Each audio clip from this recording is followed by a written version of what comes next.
I'm gonna pass this over.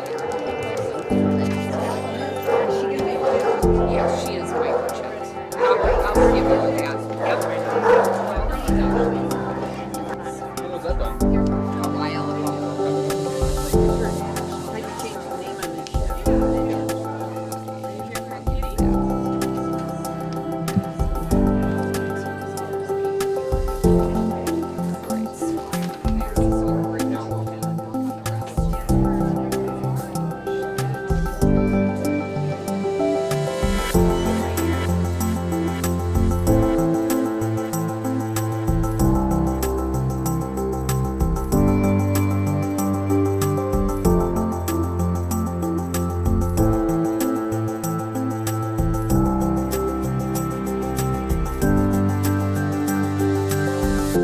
The Articles of Incorporation date back to 1925. We've been in this facility since 1978. Originally, funds were raised and the building was built to house approximately 25 cats and 25 dogs.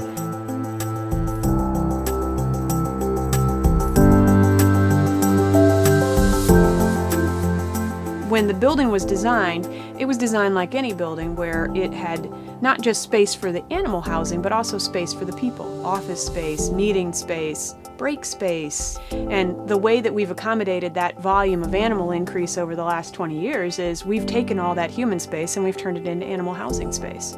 This room actually used to be a kitchen, a staff break area for our staff in the late 90s. The more cats that we got in, we needed more space for them to occupy, so instead of having it be a staff break area, it turned into another cat area. This is what we most likely call it is our garage. It is our storage area, it is our staff break area. This is probably one of the coldest areas in the shelter, and a lot of it is because of the back door.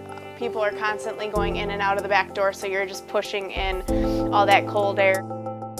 This is our dish room. We have a sink in here and we wash all the dishes from the cages that get cleaned every single day by our staff and our volunteers. You know, we take up every inch of space that we have for the animals. We have cats in here. We actually do have a dog that lives in here. This is our isolation trailer, which is our intake area for any cat that comes into us.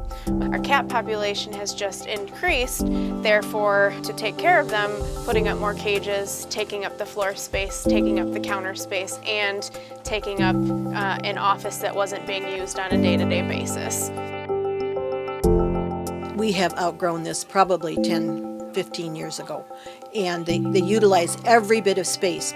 One of the challenges is it's not the most efficient way to care for them, so sometimes it'll take a little bit longer than it would, and even sometimes even be a little bit more expensive than it would because it's not an area that was designed to do what we're doing with it.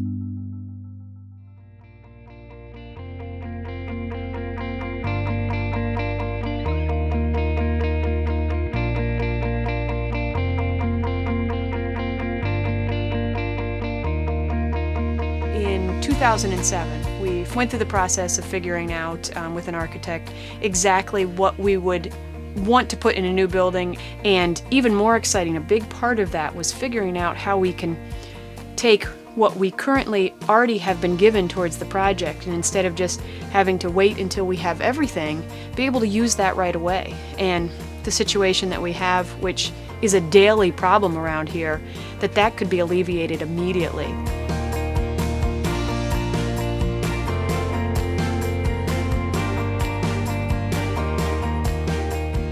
With great effort and generous support, we already have $1.2 million towards the entire project, which we estimate to be approximately $3 million. Now we're at such an exciting point because we're in the project. We've broken ground, work is being done, phase one is being built, and we will be able to use that immediately. If we only have enough to build phase one, we'll have to operate this current facility and the adoption center at the same time. With your help, ultimately the goal is to get the additional $1.8 million while we're building the phase one so that we could just keep on going with the project and get everything under one roof.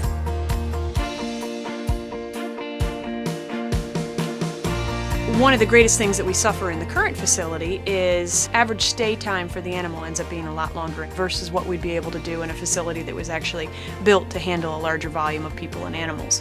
The time and effort that goes into making sure that the dogs are in a good situation and are well socialized, there's a whole lot of effort that goes into that. If in a new building we were able to cut that time in half, obviously for that individual dog or cat, it would be an improvement that you're talking 2 months sooner into homes. That's amazing. One of the struggles that we have right now is with the colder weather, we have no place for dog meetings. When people come to meet a dog in inclement weather, we have no place to really go here. So it'll just be a godsend, really. It will help the animals so much. We have the animals. The animals are well cared for. We can't get the people to the animals, and it's so important to be able to get the people to the animals for adoption, for volunteering, for everything. And being able to do that in the new building, we'd be able to bring the people to the animals and make that experience better for both. You really can't separate that. It's not only wonderful for the animal, it's wonderful for the person. It's not just difficult for adopters to be able to meet with animals, it's difficult for volunteers. Doing the work that they do isn't just challenging, it's where they do it that's challenging. The fact that we have volunteers that come in and do it in that environment is amazing, but the frustrating part with that is we end up turning volunteers away because there isn't space to do what they would like to do with the animals in this facility. Action is happening, things are changing, but we need your help. We can build the entire structure, put everything under one roof, but we need the rest of the community to get behind us and support the rest of the project.